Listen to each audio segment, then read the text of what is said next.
안녕하세요. 뉴스 속 날씨 김수현입니다. 한 번 발병하면 평생 관리가 필요하고 합병증으로 이어지는 질환을 만성질환이라고 합니다.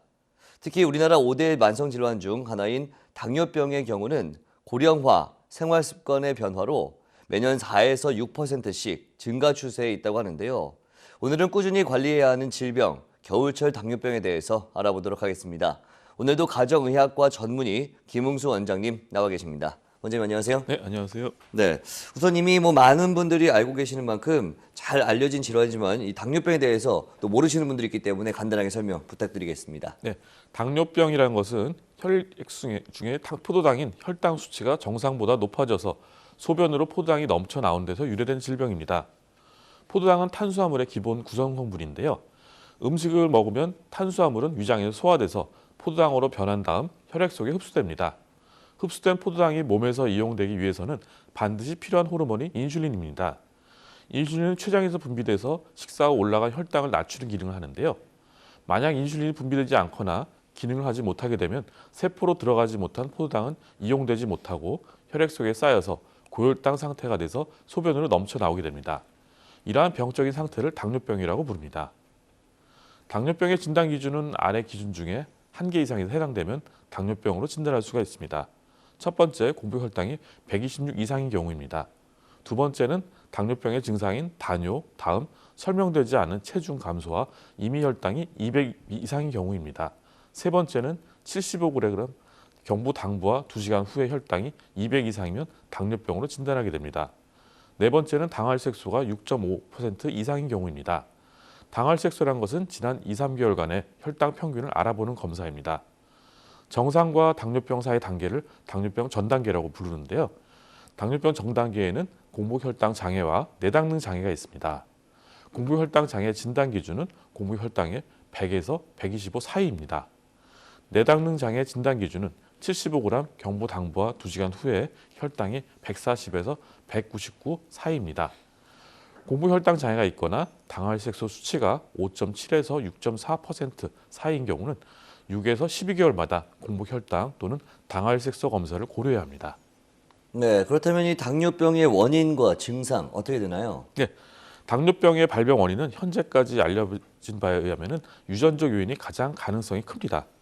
만약 부모가 모두 당뇨병인 경우라면 자녀가 당뇨병이 생길 가능성은 30% 정도이고 한 사람만 당뇨병인 경우는 15% 정도입니다. 하지만 유전적 요인을 가지고 있다고 해서 전부 당뇨병 환자가 되는 것은 아니며 유전적인 요인을 가진 사람에서 환경적 요인이 같이 작용해야 당뇨병이 생기게 됩니다. 환경적인 요인에는 비만이라든가 과식, 고령, 운동 부족, 스트레스, 감염증, 약물, 호르몬 분비 이상 등이 있습니다. 당뇨병의 대표적인 증상으로 소변을 자주 보는 다뇨와 또 다뇨로 인한 탈수로 목이 마르고 물을 자주 마시게 되는 다함이 있습니다. 그리고 허기를 심하게 느껴서 음식을 많이 먹게 되는 다식 증상도 나타날 수가 있습니다. 하지만 다음 다뇨의 증상만 있다면 요봉증이나 다른 다뇨와 관련된 대사질환도 해당되므로 구별을 해야 합니다.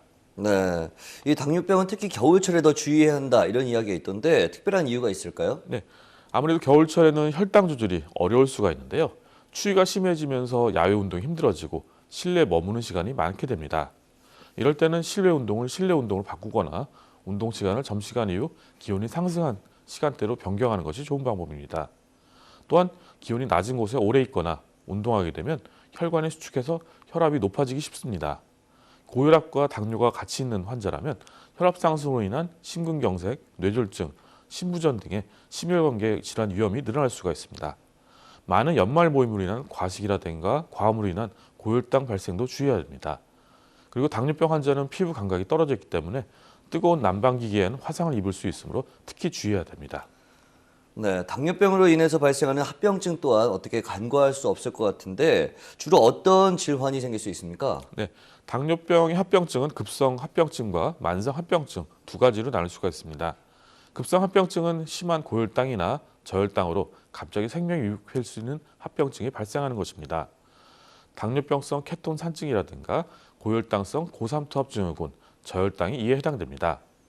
만성 합병증에는 눈이라든가 신장, 신경, 혈관에 생기는 합병증으로서 수년 이상 장기적인 고혈당에 노출되면서 발생하는 합병증입니다.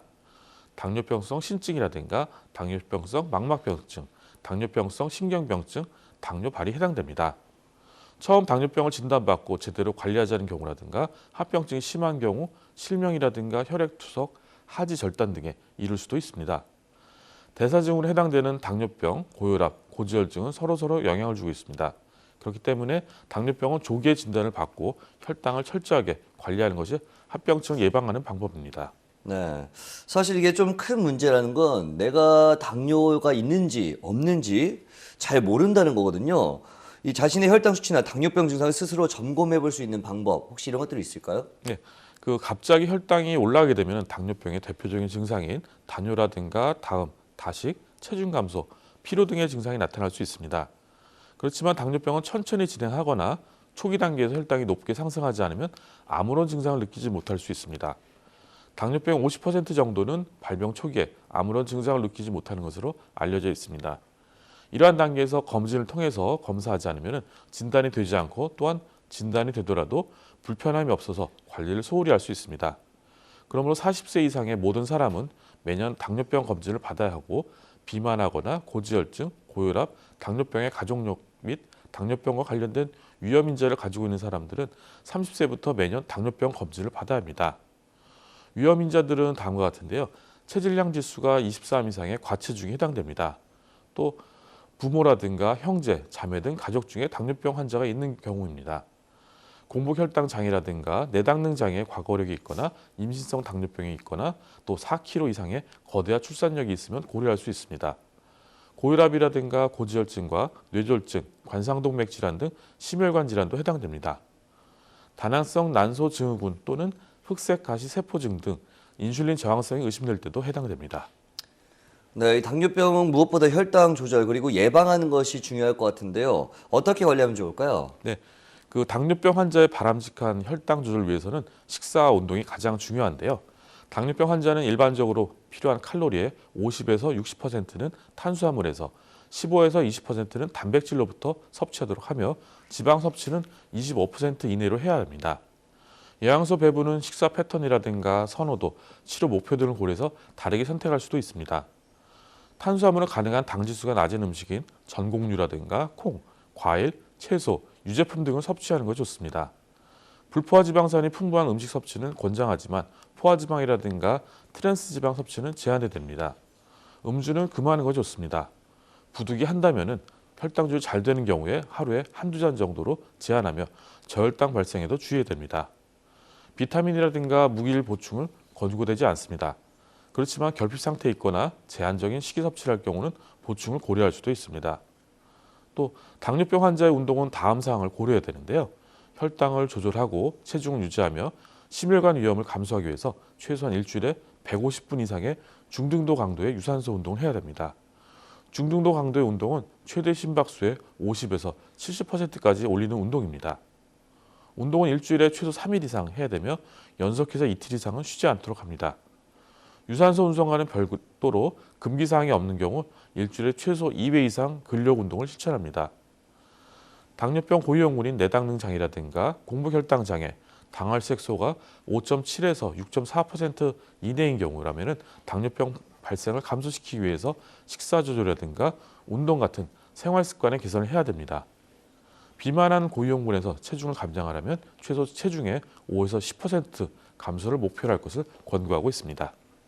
네, 그렇군요. 오늘 말씀 고맙습니다. 당뇨병이 위험한 이유는 앞서 말씀드린 것처럼 실명, 혈액투석, 하지절단을 유발할 수 있는 다양한 합병증 때문입니다. 그렇기에 무엇보다 예방과 치료에 더욱더 힘을 써야 하는데요. 유전적인 원인이 높은 만큼 가족력이 있으신 분들은 좀 더 유의하셔야겠습니다. 뉴스 속 날씨 오늘 준비한 소식은 여기까지입니다. 시청해주신 여러분 고맙습니다.